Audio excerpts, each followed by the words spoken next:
Olá pessoas, beleza? Meu nome é Júlio César, eu sou o Nerd da Química e bem-vindos a mais um vídeo. E hoje nós iremos falar sobre uma matéria bem interessante de bioquímica, que é a primeira etapa da respiração celular, que é chamada glicólise. Esta é a primeira etapa da respiração celular. Logo depois dela vem o ciclo de Krebs e em seguida vem a fosforilação oxidativa ou cadeia respiratória. Nós já gravamos um vídeo anterior que nós falamos sobre o ciclo de Krebs e agora nós iremos explicar sobre como funciona, quais são as reações que acontecem na glicólise. Aproveitem! A glicólise é a primeira etapa da respiração celular, na qual é dividida em 3 etapas, que são a glicólise, seguida pelo ciclo de Krebs, que nós já fizemos um vídeo sobre ele, e por fim a fosforilação oxidativa, que é a última parte, também chamada de cadeia respiratória. Aí temos uma molécula de glicose, que é o principal açúcar que é usado como combustível pelas células. Em seguida, a enzima chamada glicoquinase, ela catalisa a transferência de um grupo fosfato de uma molécula de ATP, que é a adenosina trifosfato, para a posição 6 da molécula de glicose, e isso gera um produto chamado glicose 6-fosfato. Neste momento, a molécula de glicose sofre uma abertura do anel, a parte cíclica do anel, e passa da forma cíclica para a forma acíclica da glicose 6-fosfato. Então, neste momento, uma enzima chamada fosfoexose isomerase, ela converte a glicose 6-fosfato em seu isômero, que é a frutose 6-fosfato, ou seja, transformou a glicose em frutose. Neste momento, uma outra molécula de ATP, ela cede seu grupo fosfato, se transformando em ADP, e a enzima frutoquinase catalisa a fosforilação da frutose 6-fosfato, formando um novo composto, que é a frutose 1,6 bisfosfato.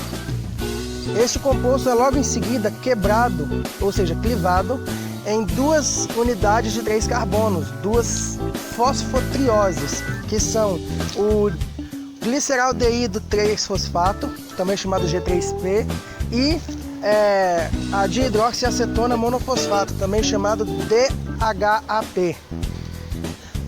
Uma enzima chamada fosfotriose isomerase, ela vai converter o DHAP em G3P, porque apenas o fosfogliceraldeído é a única triose que continuará sofrendo as reações da glicólise.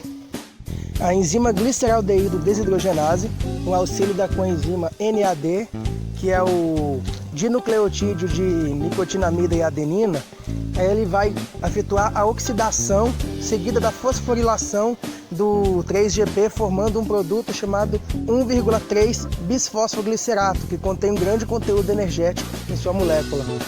Logo em seguida, outra enzima, que é chamada bisfosfoglicerato quinase, ele vai transferir o grupo fosfato desse grupo ligado à posição 1 para uma molécula de ADP, formando ATP.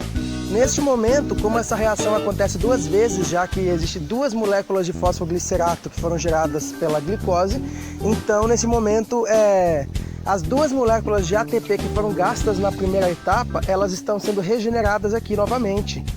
E ocorre a formação de um produto chamado 3-fosfoglicerato, que logo em seguida é isomerizado por uma enzima chamada 3-fosfoglicerato mutase, para transformar ele em 2-fosfoglicerato. O 2-fosfoglicerato, logo em seguida, ele é desidratado por uma enzima chamada enolase, formando um produto chamado fosfoenolpiruvato, que contém um grande conteúdo energético em sua molécula. Este fosfoenolpiruvato, logo em seguida, ele tem uma enzima chamada piruvato quinase. Essa enzima piruvato quinase, ela vai efetuar a transferência do grupo fosfato do fosfoenolpiruvato para uma molécula de ADP, formando ATP.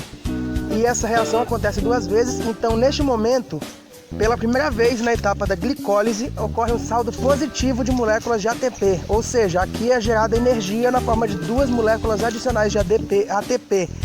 Inicialmente, a glicólise gastou 2 moléculas de ATP, logo em seguida ela recuperou as 2 moléculas que gastou e agora ela está criando novas moléculas de ATP. Então, para resumir tudo na glicólise, a molécula de glicose ela é convertida em 2 moléculas de piruvato, com liberação de 4 hidrogênios na forma de NADH, e isso libera energia que é armazenada em 2 moléculas de ATP, e assim conclui-se o processo da glicólise. Pois bem, esta foi a glicólise, a primeira etapa da respiração celular, que é a etapa em que a glicose é quebrada em 2 moléculas formadas por 3 carbonos, que em seguida irá sofrer uma reação preparatória para entrar na segunda etapa, que é o ciclo de Krebs, onde o acetilcoenzima A formado irá ser degradado em gás carbônico, liberando os hidrogênios que serão oxidados pelo oxigênio no final, na etapa da cadeia respiratória. A glicólise é uma via muito importante e está presente em absolutamente todos os seres vivos. O processo mais... Que moto chata. É o processo mais primitivo de obtenção de energia dos seres vivos. Neste caso, uma substância altamente energética, que é o açúcar, a glicose, ela é degradada e a cada vez que ela sofre o processo de oxidação, ela vai liberando uma quantidade de energia e essa energia será estocada em moléculas de ATP, que é a adenosina trifosfato. A adenosina trifosfato é um estoque de energia presente em todas as células, em que toda energia liberada em reações químicas exotérmicas que liberam energia, por exemplo, o metabolismo energético, onde os alimentos são quebrados liberando energia, é estocada temporariamente para que depois o metabolismo, quando precisar fazer alguma reação química, por exemplo, síntese de hormônios, de proteínas ou coisas assim, que é uma reação que absorve energia, ou seja, que necessita de energia externa para acontecer, as células quebram as moléculas de ATP para que elas possam liberar essa energia que estava estocada e poder servir como uma energia de ativação para a reação química. A glicólise ela não é um processo exclusivo da respiração celular, porque ela também serve como a primeira etapa da fermentação anaeróbica, que é um processo em que algumas criaturas que, na ausência de oxigênio, elas conseguem obter energia da glicose por sua quebra incompleta, produzindo compostos mais simples.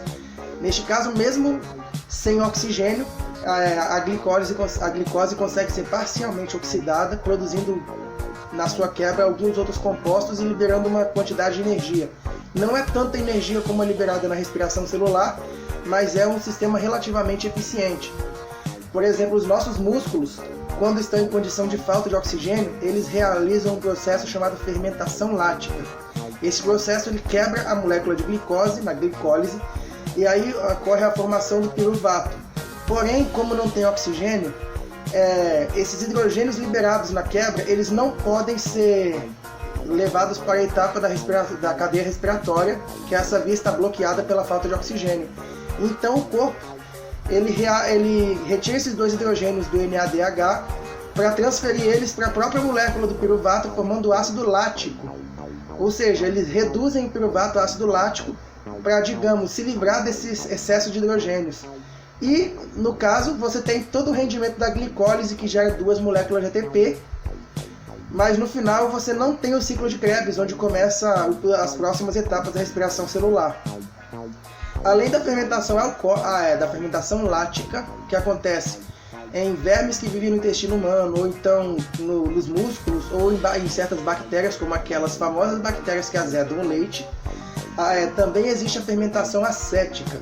Esse processo, o piruvato formado, ele é quebrado, produzindo acetaldeído e gás carbônico. O gás carbônico é liberado e o acetaldeído é reduzido pelos hidrogênios do NADH, formando etanol, que é o álcool.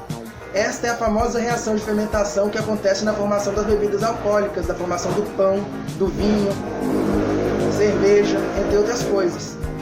Ou seja, o piruvato formado no final da reação da glicólise, ele pode ter vários destinos possíveis.